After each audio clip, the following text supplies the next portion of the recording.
a few rules and let me repeat quickly.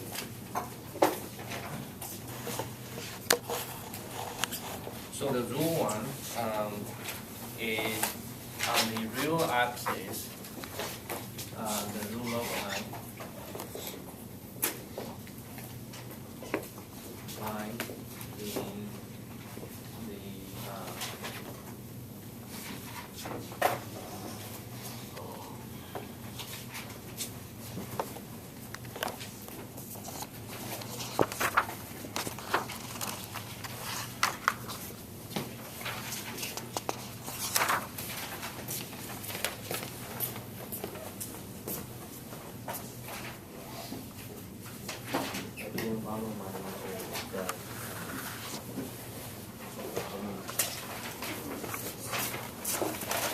so here it is.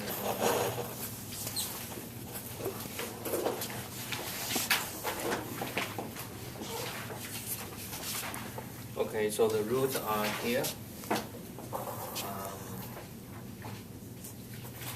1, 2, 3. 1,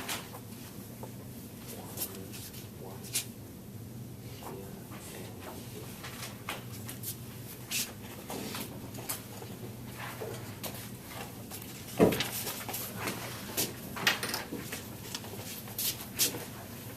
So here, the roots last time I have is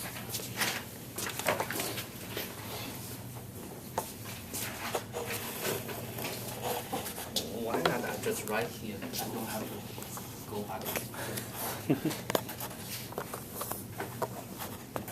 Okay, so here the rule one is here we have the characteristic equations is of n degrees. Then we have n branches of the root loci.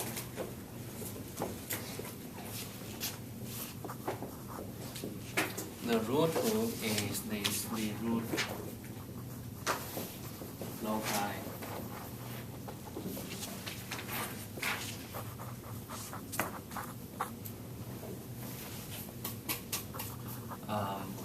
Once they are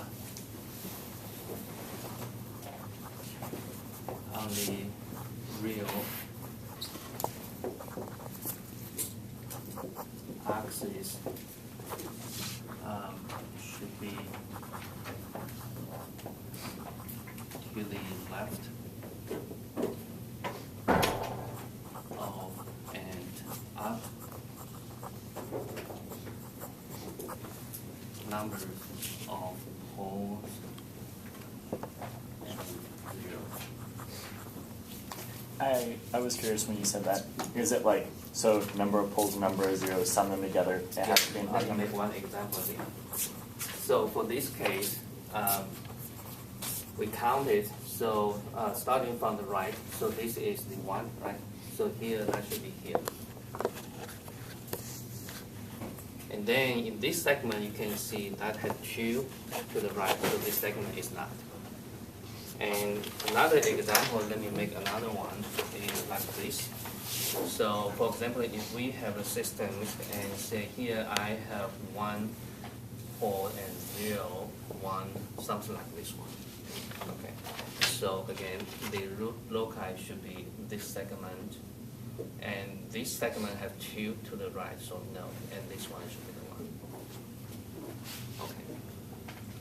So it counts for the total numbers of the 0 and poles. Okay. The first one,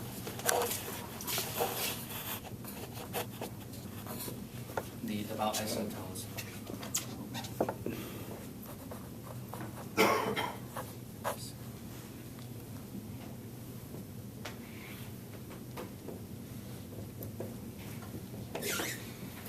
The asymptote is this.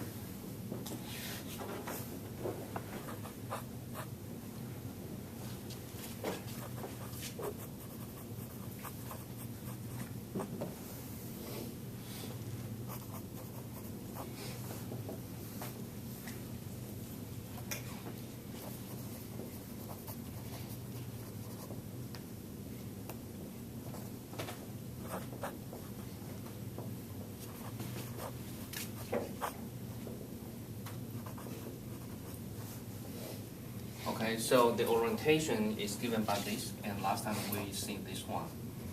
And so for this case, we can calculate for this example here. So the theta will be equal to, so here for this case, n equal to 4 and m equal to 0. So here I think I need to give you the standard form here. So for example, we are consider characteristic equations 1 plus k and q as p as equal to 0 and p as is degree of n and q as is the degree of m. Okay, so that's the definition of the n and m. So for this case, here is 4 and then QL plus 1 times 180 degrees. So we keep changing L. So here, for example, when L equal to 0, then we have is 45 degrees. And when L equal to 1, then that is 135 degrees, right? Then when L equal to 2, then that is 215 degrees. Then for example, if we change using L equal to minus 1, then that's minus 45 degrees. So basically this one, if you increasing the, decreasing the numbers, let me put it here. So L equal to minus 1, minus 45 degrees. And then if you continue to extend the numbers, either increasing or decreasing, basically the four numbers will repeat it cycling. So here for this case, basically the orientation is simply like this. Okay, so that is 45 degrees and then 135, etc. For this one, and last time I stuck, but here that is the one. Let me write it out.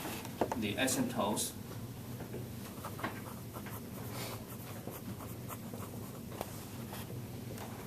intersects on the real axis at a number here, the sigma, by definition is n minus m. That is the summations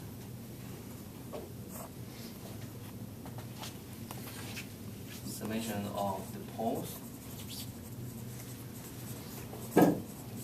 minus the summations summation SUA and ATI over. You could just put sigma. Yes. Sigma. Yes. Like the, Yeah. So if you like, okay.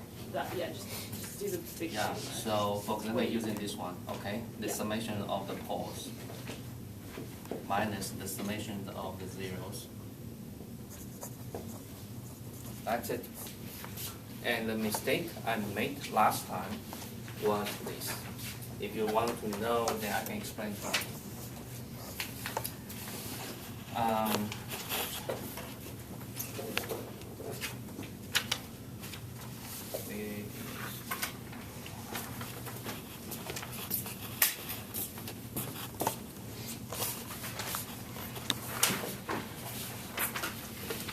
Okay, we fixed this example first, and then we exercise our symbolic calculation last time I did. So you go back over later. Yes. So for sigma, for this case, we can see that is will be equal to 4, and then 1 here. The summation of the poles is basically the three things together. So minus 3, minus 1 plus j, and minus 1 plus minus j. So that is 5 here, right? Okay, so that is this one. So that's intersecting will be here. Okay, so here from this one, this is sigma. So sigma equal to minus 4 over 5 here. So from here, we together with those orientations, then we can draw the asymptotes. So from here, 45 degrees.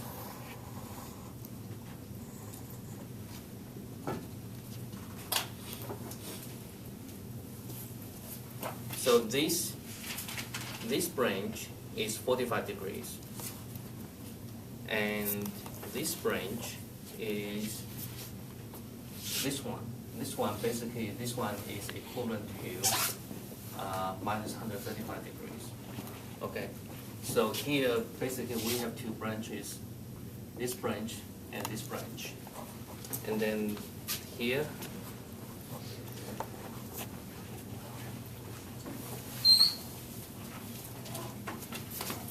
and this branch is 135, so that is this one. And this one branch is minus 45, so this one. Okay, so here in total 4 branches, basically representing is this. They're intersecting at sigma here minus 4, minus 5 over minus 5 over 4. So then from here starting is 1 branch, and the other one is 2, 3, 4. In total, there's 4 asymptotes, and for each loci to approach to at when s approaching infinity. So that means when s becomes very, very large, we can pretty much say if we zoom out, the root loci will pretty much align to the asymptotes there. Okay? So when s goes into very large, then we can pretty much make sure. So here we schematically showing just like this. Okay? If we have a tool to zoom out, then that should be aligned to the asymptote there when s approaching too big. Okay, then that will align the asymptote. Okay, so now this is the mistake I made last time. So last time we considered the characteristic equation is 1 plus k and s plus p1 and s plus pn, s plus z1, s plus dn. So from here, if you have your old note, it would be probably you can turn over to there and fix my mistake. Sorry. So for this case, we see we have a force is minus p1 and minus p2 and minus pn, and we have zeros, and that is minus z1 to minus dn. Okay.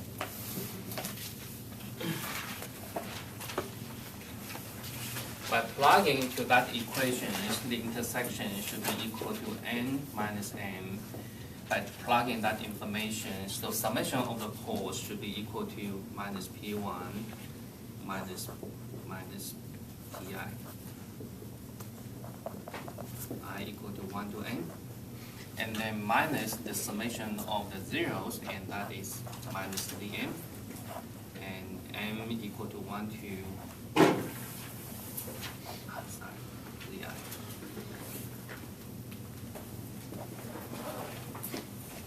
Okay, so let me rearrange these numbers. Basically, this one, if I take the signs out, so that is minus 1 and minus m sigma dpi minus di. I believe this is the equation I did last time. Am I right?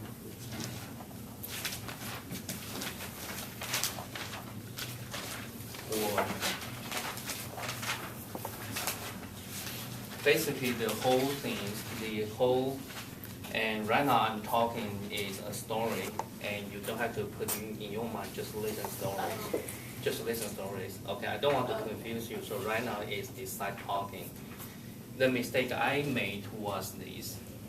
I thought on Friday, poles are P. Usually we use pole, P represents poles, right? And using Z representing 0. But for the given information, our poles is negative P. So I always, last time, I always take P1 is our first pole, P2 our second pole. So that time I can start with one negative sign. I couldn't match together, right? Okay. So that was my mistake. And again, the mistake shouldn't be taken as the knowledge imposing to you. So here I say that is the story, just listen. Okay, so But somehow for Friday, we're working on the numbers, that is correct, that was correct. But somehow working on the symbol, that was a mistake. And that due to my, well, say, for all guys, they have been well established kind of thinking mode. It's hard to change. And unfortunately, I fall into a kind of trap. Okay, but I realized here, due to our symbols, we realize the pole should be minus P1, P2, etc. But anyhow, I feel the best way to do is just using the literal description. That'll be easier, right? Okay, so we stick with this one.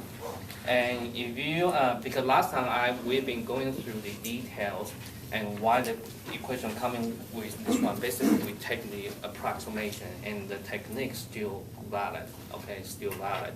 So here, let me set the time to not go forward. Okay, so upon this, we can move on. So here, let me get rid of the unnecessary writings here and to make the drawing perfect. Clean, okay, because here later on we do have more information here. And in your exercise, and you want to indicate every single key point. Okay, so for example, for this asymptote, you put your calculation to the side. And for the intersections, if you can label that correctly, then you should be as precise as possible. And the best way is you find a graph paper and draw it to that scale. Okay, and that in this way you will see a better ideas. For example, later on when we want to know, for example, intersections with the major axis, etc. Okay. Wait, so how would you write the characteristic equation now, like, in terms of sigma? Like, do you still have s to the n minus m, like, for over here? Yeah, so we... Well, no, for your general. Does that change any of that? I think this is a form textbooks, many textbooks you've been using. And, but that, later on, I just ignore for myself, I just ignore the pole should be minus P1, but I always take the points of P1, whatever. Okay, so basically here, because in the future, you're going to work on is always with the numbers. So don't worry about that kind of symbolic things, okay? Are we good? Talk to you later. Okay.